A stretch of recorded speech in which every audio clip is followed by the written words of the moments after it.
नमस्कार, मैं हूं डॉक्टर भारती मक्कर। स्वागत करती हूं आप सबका आयुरस हीलिंग हब में। हम बात कर रहे हैं आजकल डाइट से रिलेटेड क्वेरीज की। आज हम बात करेंगे ड्राई फ्रूट के बारे में। ड्राई फ्रूट हमारे घर में हमारी दादी नानी हमें हमेशा से ही बोलती आई हैं कि ड्राई फ्रूट खाना चाहिए। अपने आहार में थोड़ा सा ड्राई फ्रूट ताकत के लिए खाना बहुत ज़रूरी है। ऐसा इसलिए है कि ड्राई फ्रूट में असेंशियल वाइटामिन्स होते हैं, मिनरल्स होते हैं, बहुत सारे हेल्दी फैट्स होते हैं। हम फैट से हमेशा बचना चाहते हैं, बट कुछ फैट्स की हमें बहुत ज़रूरत है। उन फैट्स को हम हेल्दी फैट्स बुलाते हैं और ड्राई फ्रूट्स जो हैं वो हेल्दी फैट से रिच हैं। इसके साथ साथ ही इनमें एंटीऑक्सीडेंट पावर भी होती है। तो आज के इस एपिसोड में मैं आपको बताऊंगी कि ड्राई फ्रूट्स जो हैं उनको खाने का बेस्ट तरीका क्या है, किस तरह से उनको खाना चाहिए जिससे से ज्यादा फायदा मिले, किस मौसम में कौन सा ड्राई फ्रूट खाना चाहिए, और साथ ही साथ मैं बताऊंगी ल्यूकोडर्मा में कौन सा ड्राई फ्रूट खाना चाहिए और कौन सा ड्राई फ्रूट नहीं खाना चाहिए। आइए शुरू करते हैं।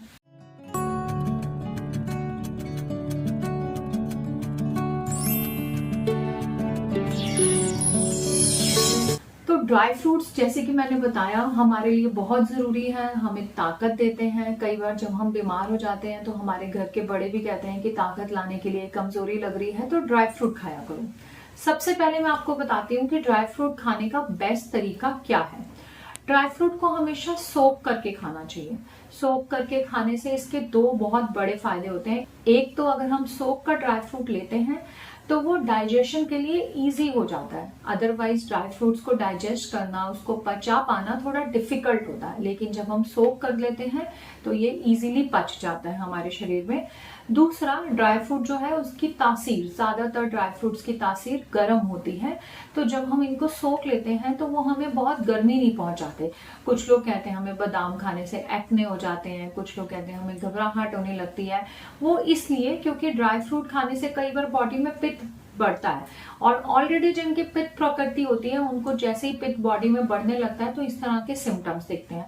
तो अगर हम ड्राई फ्रूट भिगोकर खाते हैं तो ये प्रॉब्लम नहीं आएगी, और भिगोकर खाने से उसके न्यूट्रिशन में भी कोई हानि नहीं होती है, इसलिए आप आराम से ड्राई फ्रूट को भिगोकर खा सकते हैं।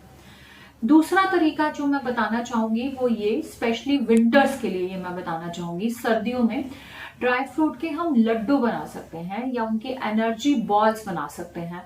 हम कुछ तरह के ड्राई फ्रूट को पीस सकते हैं, जैसे कि हम काजू, बादाम, अखरोट, और उसमें थोड़ा सा कि वो आपस में एक लड्डू बन सके या आपस में जुड़ सके, तो कोई गीला ड्राई फ्रूट जैसे डेट्स डाल सकते हैं, यानी कि खजूर डाल सकते हैं, और इनको आप मिक्सी में ग्राइंड करके इनका पाउडर बना लो। खजूर की वजह से पाउडर में थोड़ा चिपचिपापन होगा, आप इनकी छोटी छोटी बॉल्स बना के रख लो, गोले बना के रख लो, और उनका रोज सेवन करें सर्दियों में, तो ये बहुत फायदा करता है। हर ड्राई फ्रूट से हमें डिफरेंट फाइटोन्यूट्रिएंट्स मिलते हैं, डिफरेंट तरह का न्यूट्रिशन मिलता है, और इस तरह से मिक्सचर ऑफ ड्राई फ्रूट्स खाने से हमें बहुत अच्छे न्यूट्रिशन की प्राप्ति होती है। थर्ड, जो आयुर्वेद में बताया गया है कि ड्राई फ्रूट खाने का एक और बहुत अच्छा तरीका है कि ड्राई फ्रूट को आप दूध के साथ ले सकते हैं। दूध के साथ मैं हमेशा कुछ भी खाने से मना करती हूँ, बताती हूँ कि वो विरुद्ध आहार हो जाता है, पर अगर आप ड्राई फ्रूट का सेवन दूध के साथ करते हैं तो इसमें कोई दिक्कत नहीं है। तो आप बादाम को, अखरोट को, खजूर को, इस तरह की चीज़ों को, ड्राई फ्रूट को जो है आप दूध में उबाल सकते हैं।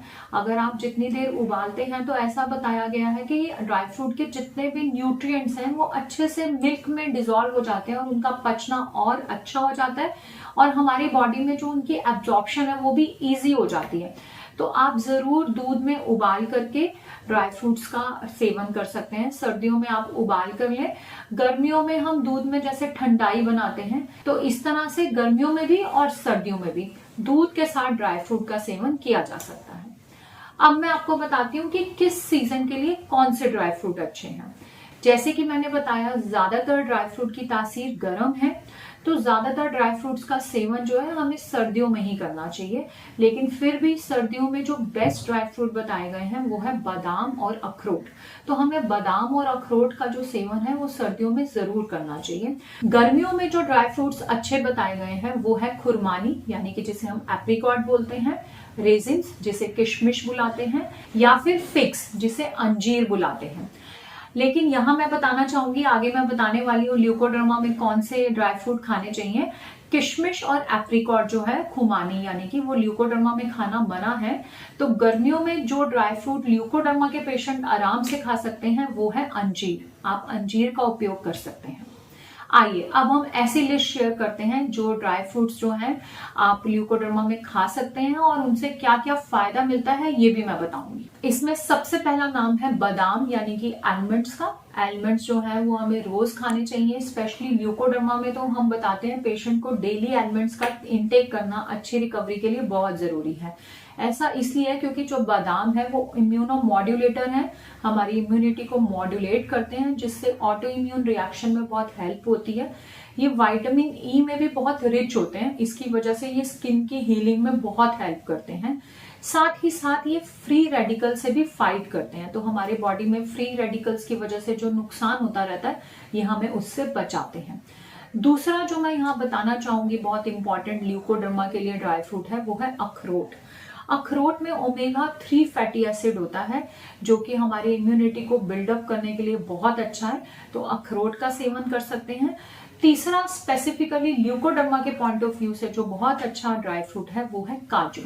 काजू इसलिए क्योंकि काजू में कॉपर की क्वांटिटी बहुत ज्यादा होती है, जिंक की क्वांटिटी बहुत ज्यादा होती है, और जिंक और कॉपर दो ऐसी चीजें हैं जो ल्यूकोडर्मा की रिकवरी के लिए हमें जरूर उनका इंटेक करना चाहिए। ये दोनों ही न्यूट्रिएंट्स ल्यूकोडर्मा की रिकवरी के लिए इंपॉर्टेंट है और हमें काजू से मिलते हैं।